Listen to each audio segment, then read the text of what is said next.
Salut à tous, c'est Florian du site IT Connect. Bienvenue dans cette nouvelle vidéo où je vais vous parler du logiciel SpecOps Password Auditor. Donc c'est un logiciel gratuit qui est donc proposé par l'éditeur SpecOps Software. Donc l'objectif de ce logiciel en fait c'est de réaliser un audit de votre Active Directory et plus précisément de réaliser un audit des mots de passe de vos utilisateurs.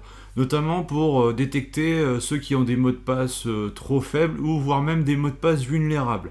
Alors qu'est-ce qu'un mot de passe vulnérable? Et bien en fait c'est un mot de passe qui est un mot de passe qui a déjà été divulgué, donc c'est-à-dire qu'il est déjà sorti en fait dans une fuite de données précédente qu'il y a pu y avoir sur internet suite au piratage d'un site web par exemple. Alors puisque les mots de passe représentent un obstacle, une barrière si on peut dire en termes de sécurité, puisque c'est une première défense pour pouvoir accéder au compte de l'utilisateur. Il y a cette défense qui est représentée par un mot de passe. Il est vraiment important et essentiel en fait d'utiliser des mots de passe sécurisés sur les comptes de vos utilisateurs. Mais vous n'êtes pas sans savoir que ce n'est pas toujours facile, notamment en entreprise, de convaincre sa direction, de convaincre les utilisateurs de la nécessité d'avoir une vraie politique de mot de passe pour exiger en fait de la part des utilisateurs que des mots de passe complexes et sécurisés soient utilisés. Donc le logiciel que l'on va voir aujourd'hui va nous permettre justement de mettre en avant les faiblesses, on va dire, des mots de passe utilisés par nos utilisateurs au niveau de l'Active Directory. Alors peut-être que vous allez avoir l'excellente surprise de voir que dans votre entreprise, tout va bien, mais il y a vraiment de fortes chances que vous ayez quelques petites surprises, on va dire, comme par exemple des comptes que vous ignorez qu'ils étaient là, parce qu'ils étaient stockés dans une OU, dans un coin dans l'AD, et vous n'y avez pas forcément fait attention. Donc dans tous les cas, c'est toujours intéressant d'utiliser un tel outil, d'autant plus que celui-ci est gratuit, pour faire un petit état des lieux, pour envisager après de lancer des actions complémentaires ou non, en fonction des résultats. Alors pour commencer, ce que je vous propose, c'est de faire un petit focus très rapide sur les deux types d'attaques principaux lorsque l'on veut s'attaquer au mot de passe. Alors lorsque l'on veut s'attaquer au mot de passe, traditionnellement, on va dire, et depuis très longtemps, on utilise la méthode dite de brute force. Alors la méthode brute force, ça consiste en quoi?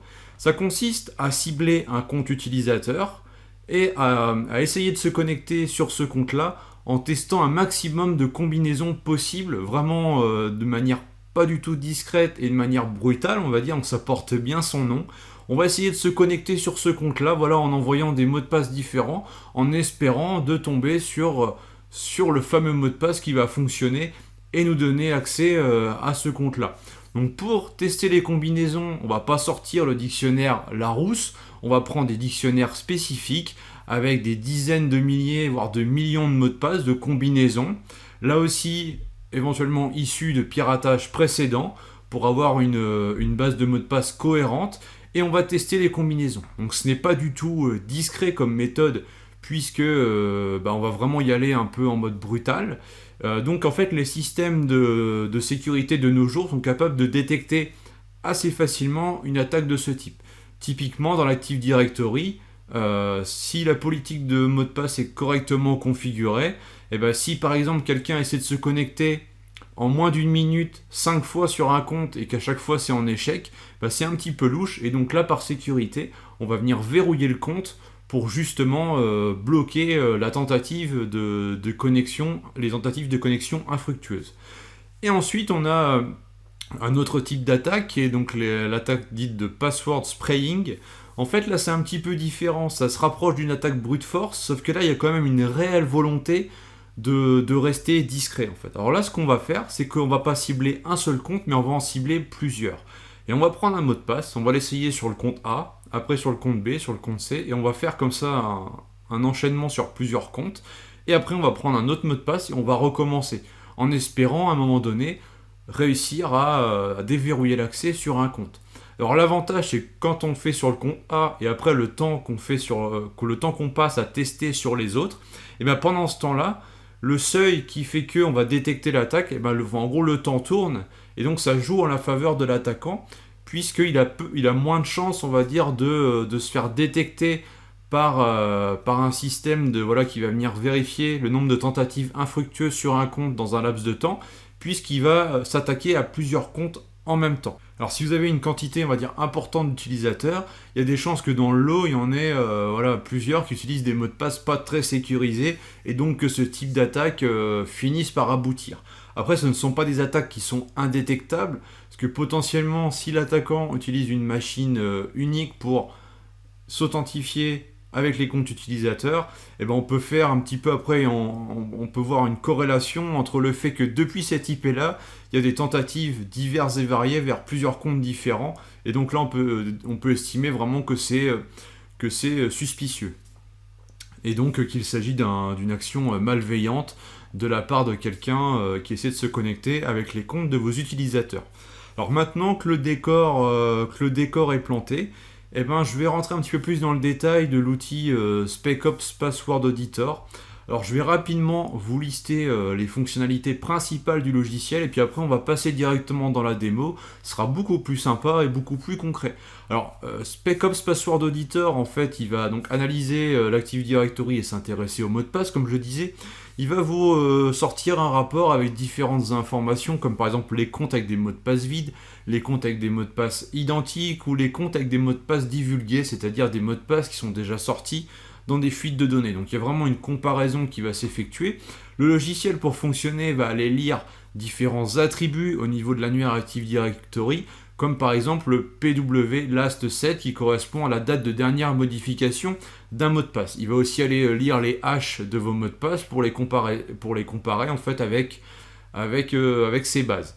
Et ensuite, donc, une fois qu'on a fait l'analyse sur l'AD, on va pouvoir avoir un tableau de bord et voire même générer un rapport, comme nous allons le voir, pour avoir une synthèse de tout ça. Alors sans plus attendre, nous allons passer à la phase de démonstration avec ce logiciel, un logiciel qui est vraiment simple d'utilisation tout en étant réellement pertinent. Alors me voilà connecté sur une machine virtuelle donc, qui est un contrôleur de domaine. Il faut savoir que pour exécuter ce logiciel, il faut avoir les droits d'administrateur du domaine pour vraiment qu'il puisse accéder à l'ensemble des informations nécessaires à la réalisation de cet audit de sécurité orienté analyse des mots de passe. Alors, le logiciel, pour le télécharger, il faut aller sur le site de l'éditeur, remplir un petit formulaire, vous recevez un mail avec un lien de téléchargement et une clé de licence, tout ça gratuitement. Je vous mettrai dans la description de la vidéo les liens qui vont bien, et puis aussi le lien vers l'article qui correspond à cette vidéo sur le site IT Connect. Alors maintenant, sur cette VM, je vais donc démarrer le logiciel que j'ai déjà installé. Alors c'est un logiciel en anglais mais qui est relativement simple d'utilisation. Donc lorsqu'on le lance, en fait, il détecte automatiquement le domaine. Ici, le paramètre scan route, en fait, c'est ce que l'on veut utiliser comme point de départ pour analyser les mots de passe des utilisateurs. Donc si on prend domaine route, il va analyser vraiment tout l'annuaire Active Directory. Mais si on clique sur les trois petits points ici, on peut choisir une OU spécifique, par exemple une OU qui contient uniquement le personnel de votre entreprise. Et enfin, domaine contrôleur permet de choisir le contrôleur de domaine que l'on veut utiliser, que l'on veut cibler pour réaliser cet audit. Une fois que c'est fait, on clique sur le bouton Start. Et là, on a une deuxième étape qui va s'afficher. En fait, là, c'est la partie donc, base de données qui est liée donc, aux fuites de données. C'est la partie dictionnaire, si on peut dire. Donc là, en fait, on peut passer ou non cette étape-là. Il faut savoir que le téléchargement du dictionnaire donc, fourni par SpecOps représente à peu près 5 Go, donc il faut le télécharger si on veut utiliser cette fonction-là. Il faut le télécharger une fois. Pour les analyses ultérieures, ce ne sera pas nécessaire. Donc l'intérêt, c'est que en fait, là, on télécharge une base de mots de passe qui est donc à partir de différents sites comme I have been pwned, ce qui va permettre au logiciel de faire la comparaison entre les mots de passe de la base et les mots de passe de vos utilisateurs. Et vous sortir ceux qui ont déjà été divulgués, ce qui permettra ensuite de prévenir les utilisateurs pour leur demander de changer le mot de passe pour des raisons de sécurité. Donc une fois que c'est fait, on fait Start Scanning, et donc là, l'analyse est relativement rapide en elle-même. Après, ce qui peut prendre un peu de temps la première fois, c'est le téléchargement de la base. Moi, je l'ai déjà fait pour gagner un peu de temps. Donc voilà, l'analyse est déjà faite sur mon Active Directory. En même temps, il n'y a que, je crois, 10 comptes. Et ensuite, donc, on fait Show Result pour afficher la synthèse des résultats. Donc là, on se retrouve avec une sorte de tableau de bord, en fait, avec différentes sections, différentes catégories, et on a à chaque fois donc le résultat des tests qui ont été faits. Par exemple ici on a donc la liste des utilisateurs qui n'ont pas de mot de passe, donc là c'est vide. Là on a la liste des utilisateurs dont le mot de passe a déjà été divulgué dans une fuite de données, et vous voyez que si on clique sur l'item, on a donc un tableau qui donne beaucoup plus d'informations, qui est beaucoup plus précis, et on peut même faire un export au format CSV en cliquant sur le bouton là. Donc là on sait que ces utilisateurs là, leur mot de passe, il est déjà sorti dans une fuite de données. Donc là on sait qu'on va déjà pouvoir les contacter pour les prévenir. Ensuite on a donc la partie Identical Passwords. Donc là en fait ce sont les utilisateurs qui ont un mot de passe identique. Donc on peut voir ici avec la petite bulle qu'il y en a deux. Donc effectivement il y a deux utilisateurs, administrateurs et Florian Burnel, bravo, qui ont le même mot de passe. Et ensuite donc on a la liste des comptes administrateurs, la liste des comptes administrateurs qui sont inactifs. Donc ça c'est quelque chose que vous devriez peut-être rencontrer aussi si vous aviez un collègue au service informatique qui avait un compte. Maintenant il est parti, mais finalement le compte est resté dans un coin dans l'AD et le compte est toujours activé, mais inactif pour le coup. Donc là ça peut valoir le coup, si vous avez quelque chose ici, de vous dire tiens, est-ce que ce compte est toujours utilisé ou non, et de faire le nécessaire. Là on a la liste des comptes qui n'ont pas l'obligation d'avoir un mot de passe.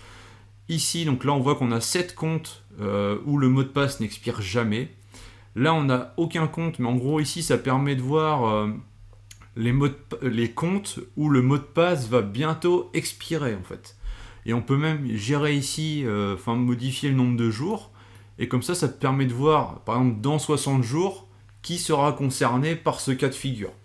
Donc là on peut voir que moi si j'augmente un peu le seuil, on voit que l'utilisateur Florian, il lui reste 27 jours avant de devoir changer son mot de passe, et il l'a changé la dernière fois il y a 15 jours.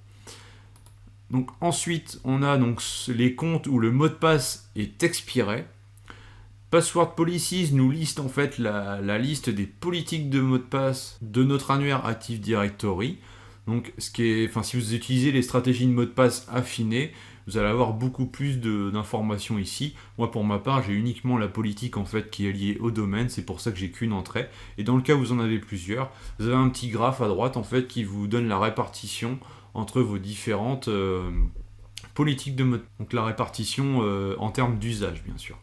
Et enfin, on a le Password Policy Compliance. Donc cette page en fait nous indique si nos différentes stratégies de mot de passe sont en conformité ou non avec les bonnes pratiques émises par certains organismes, par certains guides fiables en matière de sécurité. Et on peut voir à chaque fois que on a un état, et si on clique dessus, on peut voir que ici on a l'état de ce qui est configuré sur cette stratégie là, et on a ici les prérequis de la politique qui est ici. Et donc on voit ici si on est conforme ou non. Ce qui est intéressant puisque ça permet d'avoir un repère en quelque sorte. On ne va pas définir une stratégie de mot de passe parce que nous on estime que c'est bien. Là au moins on peut dire j'ai défini cette stratégie de mot de passe là parce que tel organisme a dit que c'était une bonne pratique d'avoir tel et tel paramètre de configurer de cette façon. Donc au moins ça vous donne des repères plutôt intéressants. Et à chaque fois, donc pour l'intégralité des sections, on a sur la gauche ici un petit résumé en anglais qui explique la section qu'on est en train de visiter, et également parfois quelques conseils. Et enfin, pour finir sur l'utilisation du logiciel, on a ici la possibilité de générer un rapport en cliquant sur Get PDF Report. Là, on clique sur le bouton Générer. Et là, vous allez voir qu'on obtient un rapport qui est vraiment sympa, avec un rendu professionnel.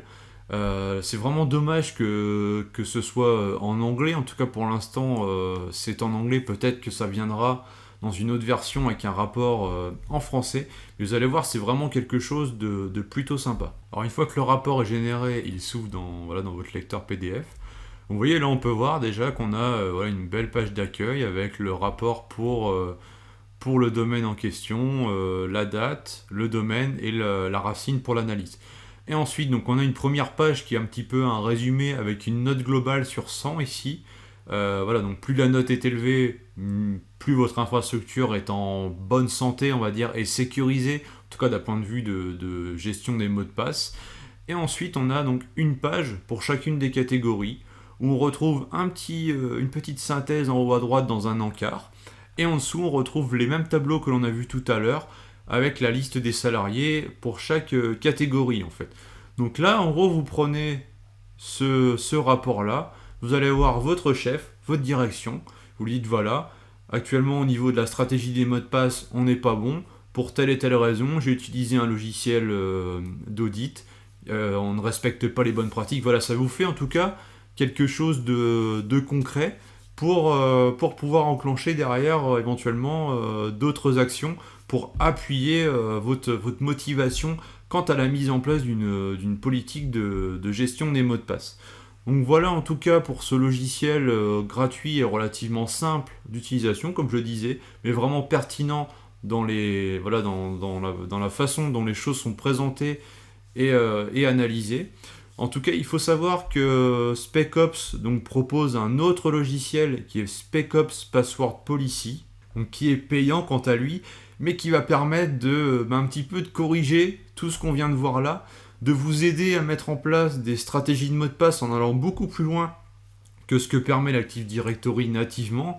Par exemple, on aura des fonctions pour empêcher les utilisateurs de définir un mot de passe si c'est un mot de passe qui est connu suite à une fuite de données, donc si c'est un mot de passe divulgué. Donc là, on fait vraiment le lien entre, voilà, là on a la partie analyse, et après on a vraiment la partie mise en œuvre, où on va éviter en fait de reproduire ce qu'on a voulu corriger, suite à la détection qu'on a fait avec le logiciel SpecOps Password Auditor.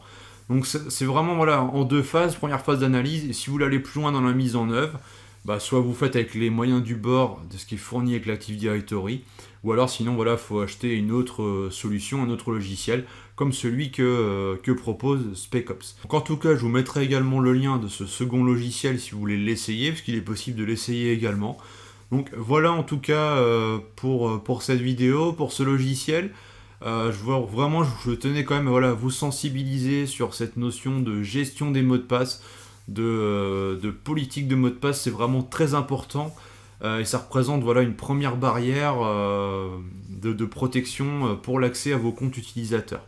Alors en tout cas, j'espère que cette vidéo vous a plu. N'hésitez pas à liker et à vous abonner comme d'habitude. Je compte sur vous et puis on se retrouve rapidement pour une prochaine vidéo. Ciao!